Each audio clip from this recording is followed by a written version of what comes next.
Kilometre 581ක් තමයි මම ගණන් හදලා තිබෙනවා. නමුත් තාම දත්වාර්ථ අපිට එළි දැක්ුවේ නැහැ. මේ සරණි ආයතනයේ විසින් කාලය මැනීම කරින් සරණි ආයතනයේ විසින් තමයි තාම එළි දැක්ුවේ නැහැ. ආරම්භ කරේ 26 වෙනිදා 6:36ට තමයි තරඟය ආරම්භ කරේ. මෙතන තවම කාලය ගණනය කිරීම සහ ඒ නිවැරදි දත්ත ලැබුණ නැති නිසා හරියටම මේකට කියන්න බෑ. මේ මට ස්තුති කරන්න කාටද මේ විශේෂයෙන්ම මේක මට කරගන්න බොහෝම දුෂ්කරතා තිබ්බා.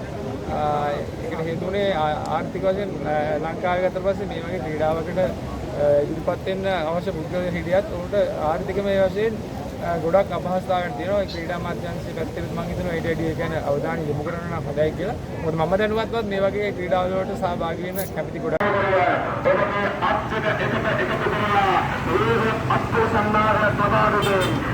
ඉන්නවා. ඊට පස්සේ මේකේ මගේ අදහස සායන කලක සිට තිබ්බා. ඊට පස්සේ මේ පාර්ලිමේන්තු මන්ත්‍රී ගරු නාමල් රාජපක්ෂ මැතිතුමා සහ ඊට පස්සේ පාර්ලිමේන්තු මන්ත්‍රී ඩී.වී. චානක මැතිතුමා විශේෂයෙන්ම මේකට මැදිහත් වුණා. එතුමාලාගේ ලැබුණු උපකාරات එක්ක තමයි මේ ගමන මම සැලසුම් කරේ. ඇත්තටම දින 35ක වගේ කාලයක කෙටි කාලයක් ඇතුළත තමයි මේක සම්පූර්ණයෙන්ම පුහුණු වීම සහ තරඟය දක්වාම කාලය දින 35යි තිබ්බේ. ඒ එදා ලැබුණු පණිඩයත් එක්ක දින 35ක් ඇතුළත සූදානම් වෙලා හැම දෙයක්ම කරගෙන ගියා.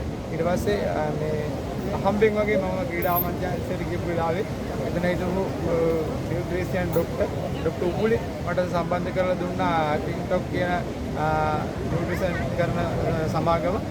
එතෙන්දී ඒ හරහා මේ ලබාගත් නියුට්‍රිෂන් ටිකත් එක්ක තමයි මේකට මේ ඉස්මසල් අපිට හම්බුනේ. ඒ වෙන කවුරුත් මේකට මැදිහත් වෙලා තිබෙන්නේ නැහැ. අනිවාර්යයෙන්ම මම අවුරුදු 22ක කමාන්ඩ් රෙජිමෙන්ටුව තුල රාජකාරී කරපු පුද්ගලෙක්. අවුරුදු 22ක පුරාවට මම විවිධ දුෂ්කර භූමීන් වල නිරත වෙලා තිබ්බා.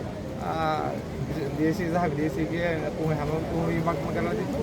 ඒකත් එක්ක මගේ ඇඟේ තියෙන දෙයක් තමයි මේ නිවැරදි පුහුණුවක් ලබා ගත්තට පස්සේ වැඩියෙන්ම අපි ඉගෙන ගන්න දෙයක් තමයි මනස ශක්තිමත් කරගන්න එක. මනස ශක්තිමත් ඕනම කෙනෙකුට ඕනෑම අභියෝගයක් ජය ගන්න පුළුවන්. ඉතින් ඒක මගේ මනසෙම තිබ්බ දෙයක්. ආමුදානේ ලැබුණු පණ්ඩිතයත් එක්ක මම ජය ගත්තා.